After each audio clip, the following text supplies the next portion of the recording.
नायगिरि बिथांमोननिसिम बयनिसिमबो फुंनि गाहाम हामलायनायखौ बावहरो। दिनै आं दंफैयो तामुलपुर हायार सेकेन्डारिनि गेलेग्रा फोथाराव। दिनै बे फोथाराव बर' मिरु दुलाराय बर'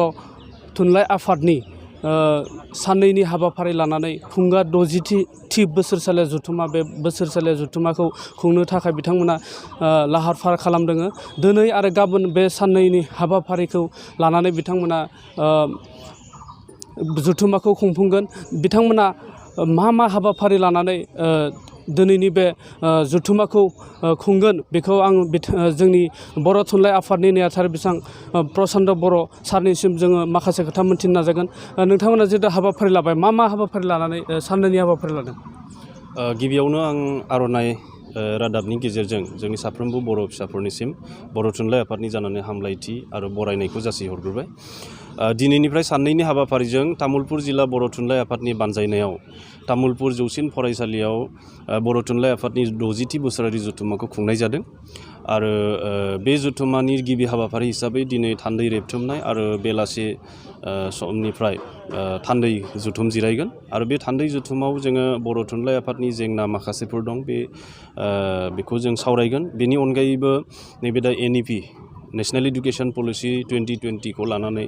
माबोरैहाय जों दावगालांनांगोन, बर' राव थुनलाइ आरो बर' बिजोंनि सोलोंथाइखौ जों बोरैहाय जौगाहोगोन, बेनि सोमोन्दै सावरायगोन।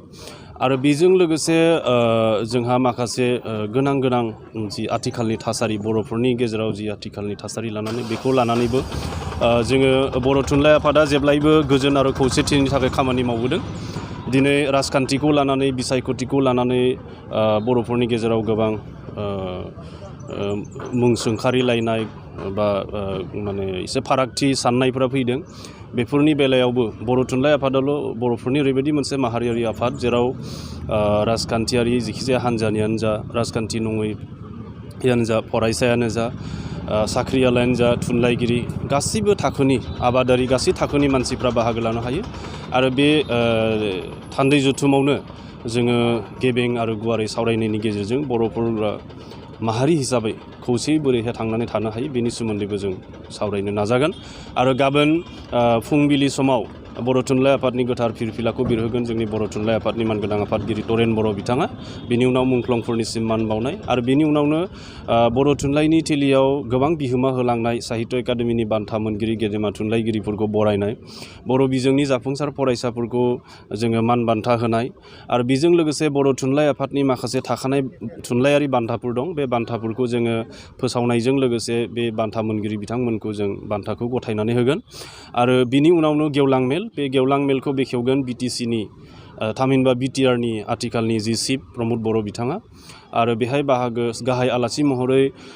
बर'नि सासे मुंदांखा थुनलाइगिरि आरो बावैसो पद्मश्री बान्था मोनगिरि डक्टर मंगलसिं हाज'वारि बिथाङा बाहागो लागोन। आरो बेजों लोगोसे असम साहित्य सभानि मानगोनां आफादगिरि डक्टर कुलधर सैकिया बिथांखौबो हांख्रायनाय जादों। आरो BTCनि बारग' चिफ हाग्रामा महिलारि बिथांखौबो बे जथुमाव हांख्रायनाय जादों। बर' कसारि अट'नमास काउन्सिलनि चिफ मिहिनेश्वर बसुमतारी बिथांखौबो हांख्रायनाय जादों। जिहेतु बर' थुनलाइ आफादा मोनबो राजखान्थियारि फारागथिखौ गनायनानै सोलिबोआखै,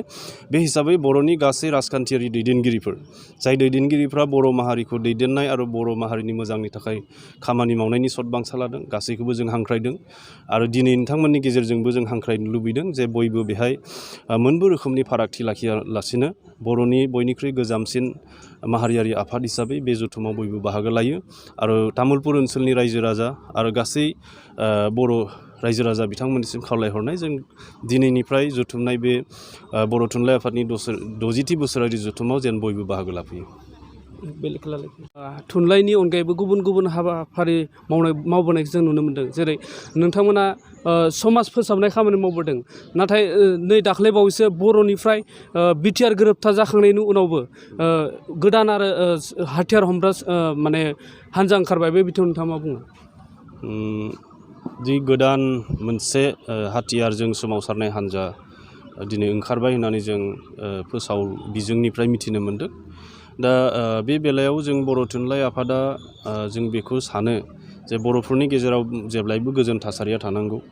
आरो बे हाथियारखौ लानानै सोमावसारनायनि दारै जाहाथे जोंनि गेजेराव मोनबो रोखोमनि दाङाबाजि, बुथारलायनाय, नांलाय खमलाय, दावहानि मोनसे थासारि सोमजिया। आरो बेनिखायनो बिथांमोनखौ गुबै माने मा होनो समाजारि जिउ बेसिम फैफिननो थाखाय जों बर' थुनलाइ आफादा खावलायो आरो लोगोसे सरकारखौबो बे बेलायाव जों बुंनो लुबैयो जाहाथे जोंनि सोमावसारगिरिफोरखौ लानानै बिथांमोना राजखान्थि गेलेनो नाङा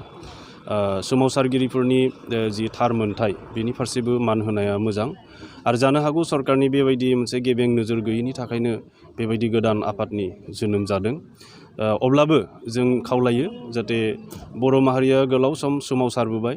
मोनसे जुजिनायनि थासारिजों फैबाय दायो बर'फोरनि गेजेराव मोनसे गोजोन थासारि नांगौ जौगानायनि मोनसे परिबेस नांगौ बे बिथिंखौ जाहाथे बिथांमोना नोजोर होयो हाग्रायाव जायफोरा थांफिनदों बिथांमोनखौ जों दिनै नोंथांमोननि बे खौरां बिजोरनि गेजेरजों बे रादाबखौनो दैथायहरनो सानो 52 मायथाइनिफ्रायनो बर' थुनलाइ आफादा बर'नि माखासे बिहोमा होबोदों आरो जोबोर खामानि मावबोदों जायनि थाखाय दिनै बर' थुनलाइ आफादनि नाजानायावनो बर'नि आफादफोर माखासे आफादनि नाजानायावनो बर'आ 80 सिदुलाव हाबबाय नाथाय बर'नि बिजोंफोराव बिजाबनि जिथु नांगौ समाव बिजाब साप्लाइ खालामनाय बे बिथिङाव गोबां जेंनाखौ जों नुनो मोन्दों बे बिथिङाव नोंथाङा मा बुङो बर' बिजोंनि जेंनाखौ आबुङै सुस्रांनांगौब्ला सरकारनि जि मेकानिजम जि बिफान दङ सोलोंथाइ बिफान दङ बे सोलोंथाइ बिफानाव बर' बिजोंनि गासै फरायसालिमाफोरनि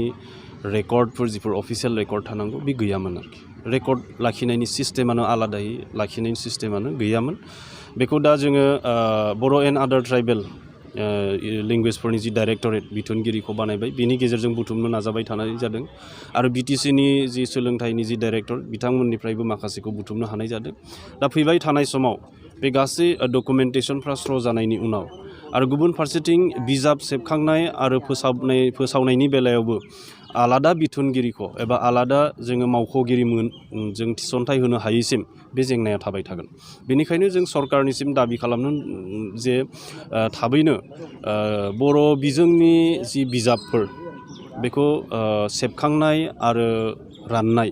बे बेलायाव आलादा मावख'गिरिनि थिसनथाइ होनांगौ आरो बेजों लोगोसे बर' रावखौ आसाम सरकारनि एस'सियेट अफिसियेल लेंगुवेज हिसाबै फोसावनाय जादोंब्लाबो बे मोनसे अर्डिनेन्ससो जानानै थादों बेखौ थार ओंथियाव आबुङै बाहायथारनांगौब्ला लेंगुवेज अफिसारफोरनि जोंहा गोनांथि जागोन दासिमबो सरकारा बे लेंगुवेज अफिसारफोर एपइन्टमेन्ट होनायनि मोनबो रोखोमनि राहाफारि लानायखौ जों नुनो मोनाखै फैबाय थानाय समाव जाहाथे सरकारा बेखौ थाबै मावफुंनानै होयो अब्लानो बर' रावा आबुङै मोनसे मावख'आरि राव हिसाबै बाहायजागोन आरो बर' बिजोंनि माखासे गोबां जेंनाफोरा बिजाबनि आंखालखौनो बुं आरो फोरोंगिरिफोरनि जि मासि थिसनथाइ होनायनि बेलायावबो आलादा मोनसे पलिसि थायाब्ला बे जेंनाया जोबहैनाय नङा जों आसा खालामदों जिहेतु NEP फैदों NEPआव माने ओनसोलारि रावफोरनि बिजोंफोरखौ जौगाहोनायनि मोनसे जुनिया गोनांथि होदों बिथोन होदों दा बेखौ मावफुंब्लानो बर' बिजोंनि जेंनाया गोबांसिमहालागै बे जाफुंसारनायनि महर मोनगोन जों बर' थुनलाइ आफादा बेखौ नोजोर होगोन जेब्लायबो जाहाथे NEPनि गेजेरजोंनो बर' बिजोंनि जेंनाफोरखौ थाबै सुस्रांनो जाहाथे हायो बिथांनिसिम बिथाङानो जादोंमोन बर' थुनलाइ आफादनि